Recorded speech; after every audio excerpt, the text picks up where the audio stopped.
अगर आपके सामने दो लोग हैं, एक रमण है और एक आम आदमी है, एक है जो 24 घंटे ध्यान में रह पाता है और एक है जो 24 घंटे परेशान रहता है, तो डिफरेंस क्या है?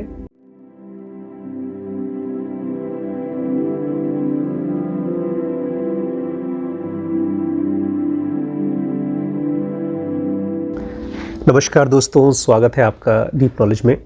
मैं हूं आशीष शुक्ला और आजकल हम लोग पढ़ रहे हैं ज़ेनोगा चैलेंज 2022 और आज का टॉपिक है अपना अवेयरनेस हम कैसे बढ़ा सकते हैं। कोई स्पेसिफिक प्रैक्टिस हो तो बताइए, एक बच्चे ने सवाल पूछा है। तो मुझे उम्मीद है कल के वीडियो को आपने देखा होगा जिसमें हम लोगों ने एक प्रैक्टिस आपको सिखाई है, किस तरह से आप आराम से लेट करके अपनी पूरी बॉडी को रिलैक्स करके अपने सारे सेंटर्स का लीकेजेस को पहचान सकते हैं और इसको रोक सकते हैं। आगे बढ़ने से पहले मैं आपको ये चाहता हूँ समझ लें कि क्यों ये प्रैक्टिस इतनी इम्पॉर्टेंट है और इससे आपको एक और क्वेश्चन का आंसर मिलेगा कि हमारे शरीर में दर्द क्यों होता है। ये एक बहुत नाजुक पॉइंट है। हम जब बीमार होते हैं, कोई भी बड़ी बीमारी आती है, उसके पहले वो एक बॉडी की कंप्लेंट के रूप में आता है। तो वो क्यों होता है? ज़ेनोगा कहती है कि आम तौर पे हमारे अलग अलग सेंटर्स जब अपनी लीकेजेस को होने देते हैं, अगर आप कोई ज़ेनोगा प्रैक्टिस नहीं कर रहे हैं या कोई भी ऐसी प्रैक्टिस नहीं कर रहे हैं जिसमें आपका माइंड और ज़्यादा अवेयर हो रहा है और ज़्यादा समझदार हो रहा है, तो धीरे धीरे आपके इन सेंटर्स को रिपेयर करने का काम हमारे इंट्यूशन सेंटर के पास पहुंचता है। और वो इंट्यूशन सेंटर के पास ऑलरेडी अपना ढेर सारा काम है। जैसे हमारा हाथ है, अगर इसको मैं बहुत काम करा लूँ, या हमारा पैर है, वो बहुत ज़्यादा वॉक कर ले और उसके बाद एक्स्ट्रा काम करना पड़े तो वो पेन करना शुरू करता है। ठीक ऐसे ही हमारे ब्रेन में, हमारे माइंड के अंदर में इंट्यूशन सेंटर को हमारे लीकेजेस, मतलब हमारे आई सेंटर की लीकेज, हमारे इमोशंस की लीकेज और हमारे एस सेंटर की अलग अलग लीकेजेस के ऊपर जब एक्स्ट्रा काम करना पड़ता है हमारे इंट्यूशन सेंटर को, तो वो हमारे शरीर में एक पेन की तरह, एक तकलीफ़ की तरह महसूस होती है। अगर इसको सही समय पर हमने अवेयरनेस के ज़रिए ठीक कर लिया तो वो बीमारी नहीं बनती है। तो देखा जाए तो अवेयरनेस एक ऐसी दवाई भी है जो हमको आने वाली सभी बीमारियों से बचा सकती है। ज़ेनोगा में हम लोग बात करते हैं करेक्टिव मेथड की, मतलब कोई चीज़ अगर बिगड़ रही है या बिगड़ चुकी है तो उसको कैसे ठीक किया जाए। लेकिन यहाँ पर बात हो रही है मन के अंदर करेक्टिव मेथड्स को अप्लाई करने का। लेकिन जब तक हम ये ना पूछें अपने आप से कि मेरे मन के अंदर में कुछ खराबी है कि नहीं, तब तक उसको करेक्टिव मेथड क्यों अप्लाई करें। और ये चीज़ जब भी हमारे जितने भी स्टूडेंट्स हैं, जो लोग ज़ेनोगा को बहुत अच्छे से नहीं समझ पाए हैं, वो बहुत जल्दबाजी करते हैं करेक्टिव मेथड्स को अप्लाई करने के लिए। ज़ेनोगा कहती है आप जो भी एक्टिविटी कर रहे हैं, कोई विचार चल रहा है, कोई इमोशन को आप एंजॉय कर रहे हैं या किसी एक्टिविटी में जाने की सोच रहे हैं या चले गए हैं, तो आप करेक्टिव मेथड अप्लाई करने के पहले आपको उस थॉट, उस इमोशन और उस एक्टिविटी को एक छोटा सा रिव्यू करना है। आपको पूछना है कि क्या ये सही थॉट है। अब एक थॉट को देखने के लिए आप थॉट का इस्तेमाल नहीं कर सकते, लेकिन शुरू में करिए। शुरू में जब आप सवाल पूछेंगे तो आपके मन में शब्द निकलेंगे। आपके मन में लेट्स से एक थॉट आया कि मैं अपने दोस्त के साथ आज घूमने जाना चाहता हूँ। अगर हम उसको छोड़ देते हैं, उस थॉट को छोड़ देते हैं, उसमें कोई अवेयरनेस का या कोई क्वेश्चन ऐड नहीं करते हैं, तो वो थॉट धीमे धीमे इमोशंस का इस्तेमाल करके एक एक्शन बन जाता है। लेकिन अगर मैंने ये पूछ लिया कि क्या इस विचार की, इस एक्टिविटी की ज़रूरत है, तो आंसर आएगा यस या नो। इतना सिंपल है नहीं। जब आप सवाल पूछते हैं तो चीज़ें बदल जाती हैं। अभी रिसेंटली मैं एक जगह गया था, तो मैं 2 होटलों में रुका। एक होटल सस्ता था, एक होटल ऑब्वियसली काफ़ी महंगा था, लेकिन दोनों की क्वालिटी में, मतलब खाली पैसे की डिफरेंस नहीं थी, दोनों की क्वालिटी में जो डिफरेंस था, उसमें जिन लोगों ने भी नौकरी की है उन्होंने ये सवाल पूछा होगा कि ये सामान मैं लगाऊं या इस सर्विस को मैं ऐसे करूं तो ये सही है कि गलत है। अब नॉर्मली गलत या सही कुछ नहीं होता, लेकिन जब आप सवाल पूछते हैं तो सडनली चीज़ें उभर कर आपके सामने आना शुरू हो जाती हैं और उसी से आता है सब डिफरेंस। तो आप ज़ेनोगा कहती है अपने आप से पूछना शुरू करिए हर एक विचार के पहले, हर एक इमोशन के पहले। इनफैक्ट हम लोग को याद नहीं आता है, किसी भी एक्टिविटी को होने के बाद हम देखते हैं। ज़ेनोगा कहती है धीरे धीरे प्रैक्टिस आपकी ऐसी हो जाएगी कि आपको उसके होने के पहले ही आप ये सवाल पूछ सकते हैं। इनफैक्ट पूछना भी नहीं होता, बाद में ये ऑब्जर्वेशन के रूप में होना शुरू हो जाता है आपके साथ।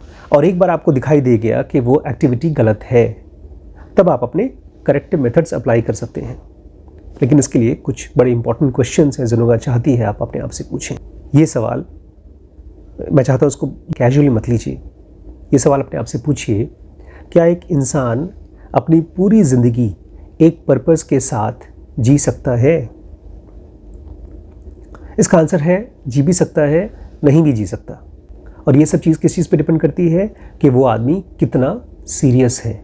और इसी चीज़ को जब आप 24 घंटे, हर दिन, हर महीने पर्पसफुली जी रहे हैं, इसी को ज़ेनोगा में अवेयरनेस कहा गया है या तो जागृति कहा गया है।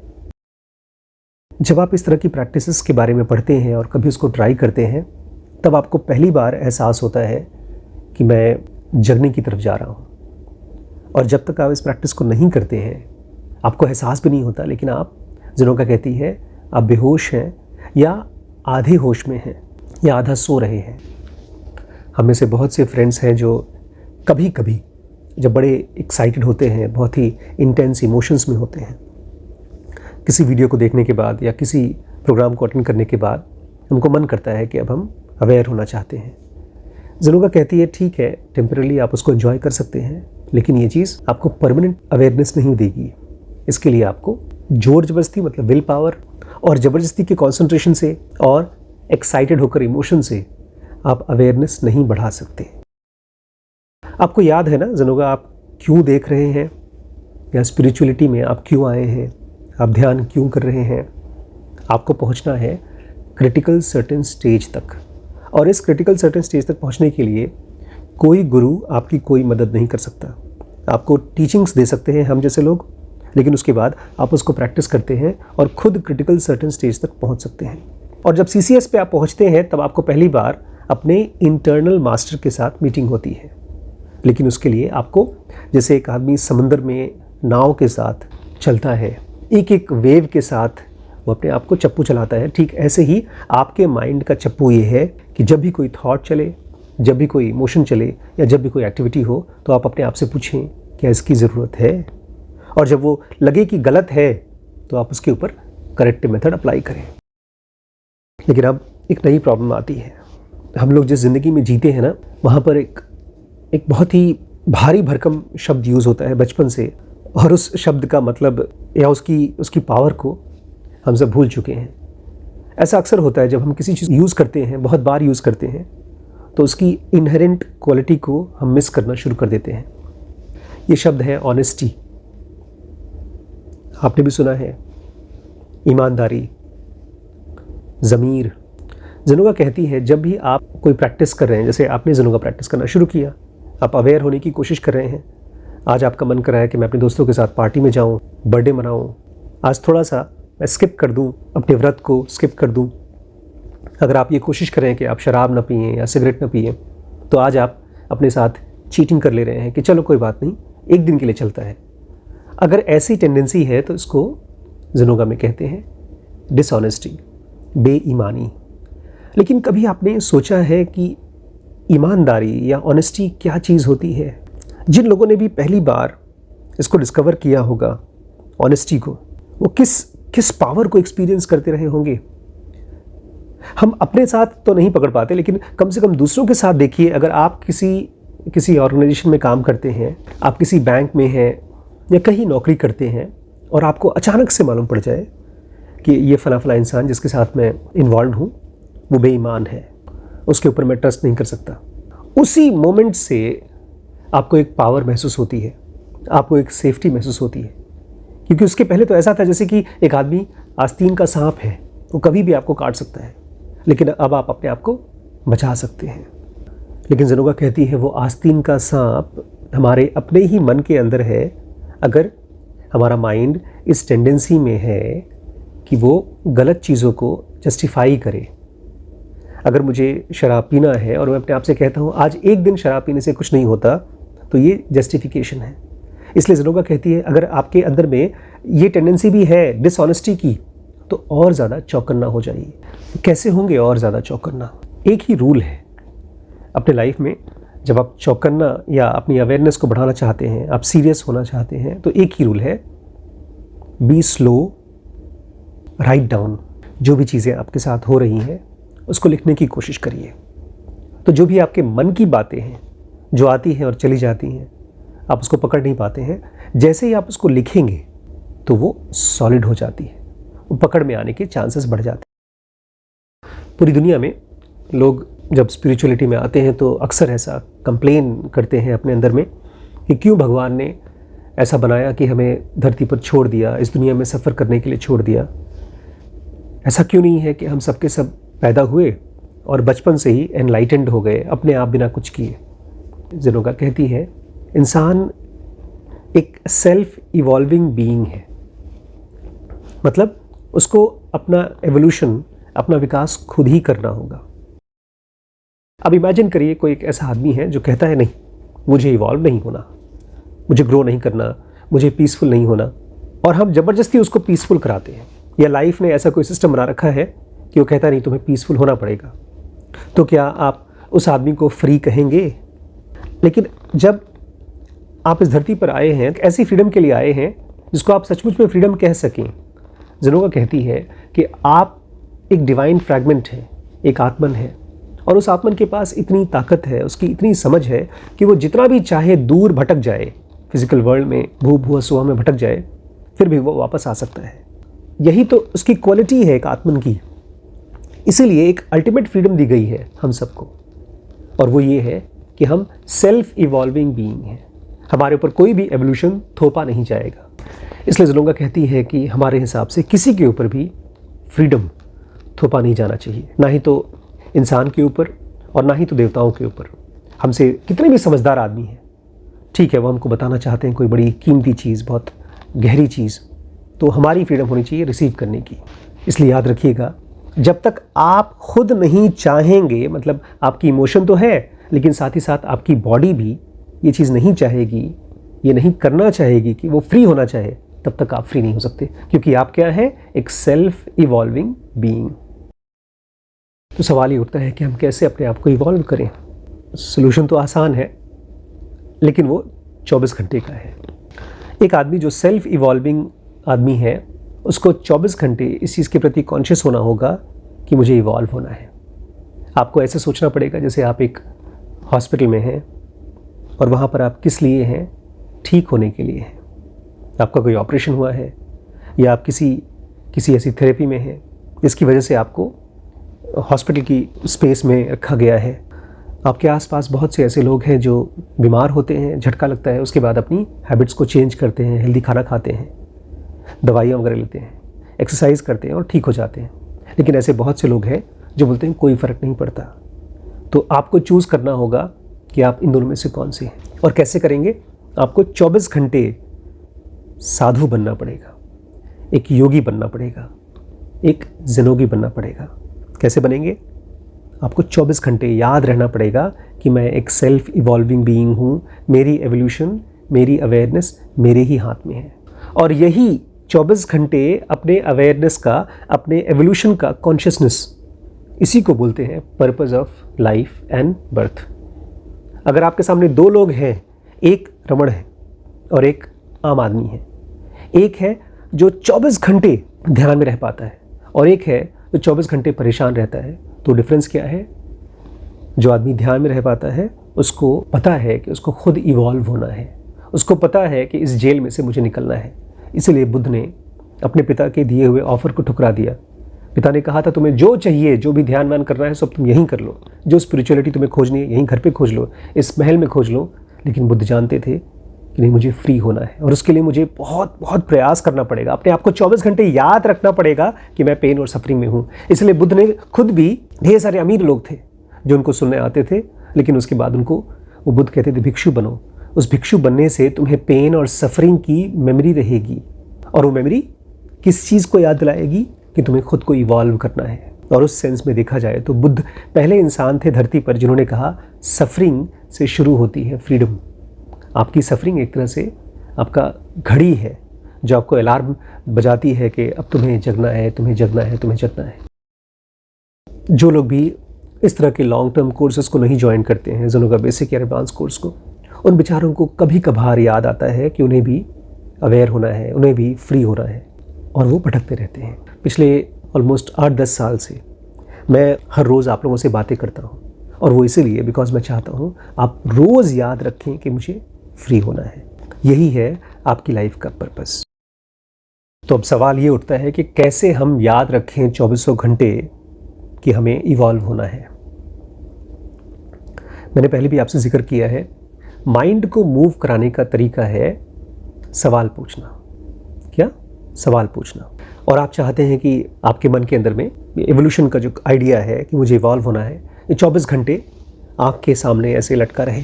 तो भी आगे हम कुछ प्रैक्टिसेस पढ़ेंगे जिसके ज़रिए आप 24 घंटे इस चीज़ को याद रख सकते हैं। लेकिन फ़िलहाल आप कुछ क्वेश्चंस पूछ सकते हैं, और उसकी मदद से आप कभी भी को आँखों से ओझल नहीं होने देंगे कि मुझे इवॉल्व होना है, इस चीज़ को 24 घंटे याद रख पाना। बुद्ध अक्सर कहा करते थे, अगर तुम्हें प्योर होना है तो तुम्हें अपने वर्ड्स में, अपने शब्दों में, अपने डीड्स में, अपने कृत्यों में और अपने विचारों में, वर्ड्स और विचार ये दोनों अलग अलग हैं, बहुत अलग हैं। विचार मन के अंदर है और वर्ड्स जब मुंह से निकल गया शब्द उसके बाद है। अगर आपने मन के अंदर में, विचारों के अंदर में ही अपने आप को पकड़ लिया तो फिर वर्ड्स के साथ आपको बहुत मुश्किल नहीं होती, लेकिन आप हर चीज़ के साथ काम कर सकते हैं। तो आपको बुद्ध कहते हैं, ज़ेनोगा कहती है, 24 घंटे ये सवाल कि मैं इवॉल्व हो रहा हूँ कि नहीं हो रहा हूँ, ये एक थ्रेड की तरह, एक धागे की तरह आपके शब्दों में, आपके एक्टिविटीज़ में और आपके विचारों में गुथा होना चाहिए। जैसे एक माला थ्रेड होती है, ऐसे ही आपके थॉट्स, आपके वर्ड्स और आपकी एक्टिविटीज़ होनी चाहिए। आपको अपने आप से पूछना पड़ेगा, क्या मैं अपने एवोल्यूशन के पर्पस के लिए, अपने आप को इवॉल्व होने के लिए कॉन्शियसली काम कर रहा हूँ? आप कुछ भी करने जा रहे हैं, आप एक गिलास पानी पीने जा रहे हैं, आप खाना खाने जा रहे हैं, आप एक वीडियो देखने जा रहे हैं, आप किसी से बात करने जा रहे हैं, वो छोटी मोटी चीज़ नहीं है। उस एक्टिविटी के पहले पूछ लीजिए, क्या मैं अपने पर्पस को आगे बढ़ा रहा हूँ या उसको रोक रहा हूँ इस एक्टिविटी को करके। या ऐसा भी हो सकता है कि मैं अपने पर्पस के प्रति इनडिफरेंट हूँ, लापरवाह हूँ, उसके प्रति मैं कुछ सोचना ही नहीं चाहता हूँ, जैसा कि 90% लोग कर रहे हैं। आप में से बहुत से लोग मुझे मैसेज करते हैं कि मैं अफोर्ड नहीं कर सकता स्पिरिचुअल कोर्स, मेरे लिए क्या ऑप्शन है। तो मेरी आपको ये सलाह है, सबसे पहले आप कोशिश करिए अपना जीवन यापन करने के लिए मेहनत करना सीखिए, अफोर्ड करना सीखिए। क्योंकि स्पिरिचुअलिटी कोई छोटी मोटी चीज़ नहीं है कि आपने मेरा एक वीडियो देख लिया या आपने एक कोर्स ज्वाइन कर लिया तो आप फ्री हो जाएंगे। ये 24 घंटे का खेल है और अपनी पूरी ज़िंदगी का खेल है। इसलिए तब तक अपने आप से बताइए कि मैं अपने पर्पस के प्रति अनअवेयर हूँ, इनडिफरेंट हूँ। क्योंकि जब कोई चीज़ के लिए आप अपना पूरा लाइफ नहीं दे सकते, तब तक आप वो चीज़ पा नहीं सकते। इसको अपने आप को बताइए कि मैं अपने पर्पस के प्रति इनडिफरेंट हूँ। अगर आप अपने पर्पस के प्रति इनडिफरेंट हैं तो भी कुछ न कुछ तो कर रहे हैं। तो उस कुछ न कुछ में क्या हो रहा है? हो सकता है आप कोई बिजनेस खड़ा कर रहे हैं, कोई स्टडीज़ परस्यू कर रहे हैं, कुछ न कुछ तो कर रहे हैं। तो वो क्या चीज़ हो रहा है आपके साथ और वो क्या क्रिएट करेगा? क्योंकि हमें से बहुत से ऐसे लोग हैं जिनको लगता है कि स्पिरिचुअलिटी सब बकवास है, ध्यान मान तो सब बुढ़ों के लिए है, या उनके लिए है जो बहुत आगे नहीं बढ़ सकते अपने लाइफ में। जैसे मेरा एक कॉलेज का फ्रेंड था, वो अक्सर कहा करता था कि तुम स्पिरिचुअल बातें इसलिए पढ़ते हो क्योंकि तुम लाइफ में फेल्ड हो चुके हो। दो तरह के लोग होते हैं दुनिया में, एक वो जिसको हम कहते हैं क्यूमुलेटिव नॉलेज इकट्ठा करने वाले या क्यूमुलेटिव इंफॉर्मेशन इकट्ठा करने वाले, और दूसरे वो जो खुद अपनी लाइफ में इवॉल्व हो रहे हैं। वो जितनी भी जानकारी इकट्ठी कर रहे हैं वो सब की सब उनके ब्रेन में जाती है, लेकिन वो शब्द बनकर नहीं बैठ जाती, वो एक रोशनी बन जाती है, एक लाइट बन जाता है। बड़ी इंटरेस्टिंग चीज़ है लाइट। वो किसी चीज़ पर पड़ती है तो उसकी बारीकियों को, उसकी डेप्थ को उजागर कर देती है। और वहीं पर शब्द, कोरे शब्द किसी चीज़ के ऊपर पढ़ते हैं तो हम अंधे हो जाते हैं, हम ओपिनियन से बंध जाते हैं। तो आपको डिसाइड करना पड़ेगा कि आप किस तरह के इंसान बन रहे हैं, क्यूमुलेटिव नॉलेज इकट्ठा करने वाले या अपने एवोल्यूशन के प्रति हर रोज़ आगे बढ़ने वाले। इस दुनिया में जो कुछ भी हम आज जानते हैं, अगर हम इवॉल्व होते जाएं पर्सनली, इंडिविजुअली, तो उस नॉलेज की वजह से आज से 500 या 1000 या 2000 साल पहले अगर किसी ने कोई शब्द बोले हैं या कोई इंसाइट बताई है, तो आज हम उससे बेहतर थॉट्स प्रोड्यूस कर पाएंगे। बाइबल लिखी गई है कितने साल पहले, डायमंड सूत्रास बुद्ध ने कहे हैं कई सौ साल पहले, कुछ सौ साल पहले कबीरवाणी कही गई है। तो एवोल्यूशन का मतलब ये है कि आप अब उनसे बेहतर, उनसे अच्छे थॉट्स, उनसे और ज़्यादा नोबल थॉट्स प्रोड्यूस कर सकें।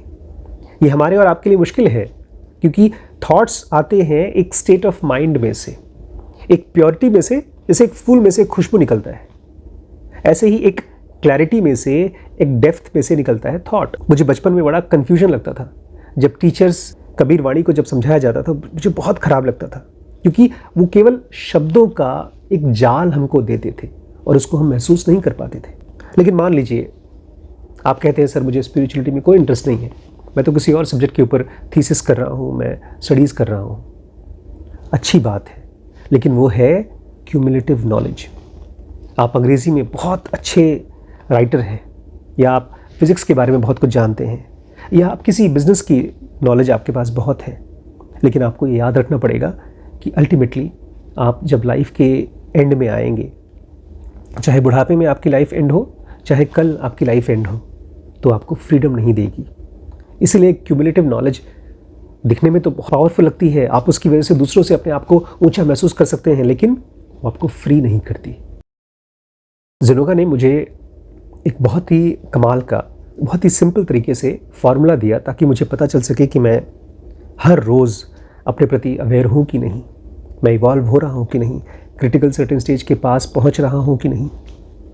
और वो है मेरा मेंटल रेशियो, हमारा माइंड का रेशियो। मुझे याद है शुरू में मैं कब इमोशंस में हूँ, कब सेक्सुअलिटी में हूँ, मुझे पता ही नहीं था। शुरू में मुझे ये नहीं पता था कि मैं कब खा रहा हूँ, कितना खा रहा हूँ, हेल्दी खा रहा हूँ कि कुछ भी खा रहा हूँ, इसके बारे में मुझे पता नहीं था। शुरू में मुझे ये नहीं पता था कि मैं कुछ पैसे कमाने के बाद उसको बचा पा रहा हूँ कि नहीं बचा पा रहा हूँ, ये सब कुछ मुझे पता नहीं था। लेकिन एक सिंपल से फार्मूला ने, उसको यूज़ तो मैंने बाद में बहुत सालों के बाद उसको सीखा कि कैसे उसको यूज़ करते हैं, लेकिन एक बहुत ही सिंपल फार्मूला है 2482 दैट बिकम्स 5221। 2482 मतलब हमारी इंटेलिजेंस, फ़िलहाल जो आम आदमी का इंटेलिजेंस है वो 2 है, और उसी के कंपैरिजन में हमारे इमोशंस 4 हैं। मतलब एक आम आदमी जो सबसे कम समय खर्च करता है वो है इंटेलिजेंस में, मात्र 2, और उसके कंपैरिजन में वो डबल अमाउंट ऑफ टाइम और एनर्जी खर्च करता है इमोशंस में, और वो भी ज़्यादातर नेगेटिव इमोशंस में। और उससे भी ज़्यादा डबल, मतलब 2, 4 और 8 सेक्सुअलिटी में या परवर्जन में या अपनी हैबिट्स में या अपने एडिक्शन में वो 8 एनर्जी खर्च करता है, 2, 4, 8। और इन सब का लास्ट में हमारा जो एम सेंटर है, हमारा डिसीजन लेने वाला माइंड, मात्र 2 है। इसलिए उसको फॉलो करना पड़ता है, जो भी सबसे डोमिनेंट सेंटर होता है हमारे माइंड का, जो कि हम सब में इमोशंस और सेक्स होते हैं। तो आम आदमी का जो रेशियो है माइंड का वो 2482 है। इसको कैसे कैलकुलेट किया जाता है? फ़िलहाल इसकी कोई ऐप नहीं बनी हुई है, हमने भी एक छोटा सा ऐप बनाया था, लेकिन उसको बहुत से लोगों ने यूज़ नहीं किया। उस ऐप के ऊपर हमको और भी काम करना है। होपफुली हम कभी आपके लिए एक ऐसा ऐप बना सकें जिसमें आप अपने सारे थॉट्स को देख सकें डिवाइड होते हुए, ताकि आपको साक्षात दिख सके कि आप 2482 पे हैं। और धीमे धीमे जब आप ज़ेनोगा प्रैक्टिसेस करते हैं, ज़ेनोगा एडवांस और बेसिक सीखते हैं, तो वो रेशियो ट्रांसफॉर्म होकर के बन जाता है 5221। और ये 5221 भी क्यों है? ये जीसस का, बुद्ध का, नानक का, रमण का, इन सब का मेंटल रेशियो 5221 था। 5 इंटेलिजेंस था, और इंटेलिजेंस मतलब शब्द नहीं, इंटेलिजेंस मतलब एक्सप्लोर कर पाना दुनिया की उन सारी गहराइयों को जिसके ज़रिए आप कभी भी फंसेंगे नहीं, वो है इंटेलिजेंस 5। और 5 इसलिए बिकॉज उसके कंट्रोल में हमेशा होना चाहिए इमोशन जो कि 2 है, और सेक्सुअलिटी या हैबिट्स जो कि 2 हैं। दोनों मिलकर के 4 होते हैं। 4 5 से कम होता है तो हमेशा आपके इमोशन और आपकी सेक्सुअलिटी या आपकी हैबिट्स आपके इंटेलिजेंस के कंट्रोल में होती है। और लास्ट में 1 फिजिकल बॉडी, हमारे एम सेंटर की जो मात्रा है वो 1 है। उसकी बहुत ज़्यादा ज़रूरत भी नहीं है बिकॉज एक आदमी जो 24 घंटे एक मेडिटेटिव स्टेट में रहता है उसको बॉडी की ही बहुत ज़्यादा ज़रूरत नहीं होती है, क्योंकि वो बॉडी से फ्री हो चुका है। और यही है रियल फ्रीडम, ना कि ढेर सारी लाइब्रेरी की किताबों को इकट्ठा करके अपने दिमाग में डाल लेना या ढेर सारा पैसा इकट्ठा कर लेना। आप कितना भी गैदरिंग कर लें आपका माइंड 2482 ही रहेगा। रियल फ्रीडम है जब आपका ब्रेन 5221 हो जाता है। इस माइंड को, एक नॉर्मल इंसान को जिसका रेशियो 2482 है, उसको एक एनलाइटेंड आदमी जिसका रेशियो 5221 है, कैसे करेंगे? इसके लिए तो पूरी की पूरी सीरीज़ हम लोग बना ही चुके हैं ज़ेनोगा बेसिक कोर्स में। और अब मैं लाइव सेशन स्टार्ट कर रहा हूँ आप लोगों के साथ, क्योंकि मुझे हर एक शहर में कम से कम 100 ज़ेनोगी चाहिए। आप अपने शहर के फर्स्ट ज़ेनोगी हो सकते हैं। जब हम लाइव सेशन स्टार्ट करें तो आप ज़रूर उसको अटेंड करिए। ये व्हाट्सएप का नंबर है, आप अपना नाम, अपना शहर और अपनी एज हमको मैसेज कर दीजिए ताकि जब हम आपके शहर में आएँ तो आपको इन्फॉर्मेशन पहुँच जाए। तो सबसे पहला लाइव सेशन हमारा बेंगलोर में होने वाला है दिसंबर के महीने में। डेट और वेन्यू हम बहुत जल्दी अनाउंस कर देंगे। लेकिन सभी लोगों को जो भी ये लाइव सेशंस अटेंड करेंगे उनको ऑनलाइन सेशन ज़रूर अटेंड करना पड़ेगा, बिकॉज लाइव सेशंस तो केवल 1 या 2 दिन को होगा, लेकिन ये ऑनलाइन सेशंस बहुत लंबे सेशंस होते हैं और ये एक विज्ञान है, जैसे एक प्रोफेशनल कोर्स होता है वैसा। इसलिए आप लाइव के साथ साथ ऑनलाइन कोर्स ज़रूर ज्वाइन कर लीजिए। ये नंबर है, इस पर आप इंक्वायरी कर सकते हैं। और बाकी ढेर सारे कोर्सेज़ हैं अलग अलग बिज़नेस के बारे में, डिसीजन मेकिंग के बारे में, रिलेशनशिप के बारे में, वो भी आप इसी नंबर से इंक्वायरी कर सकते हैं। और ज़ेनोवेली बनाने के लिए आप इस नंबर पे हमें डोनेट कर सकते हैं। आज के लिए इतना ही। Thank you.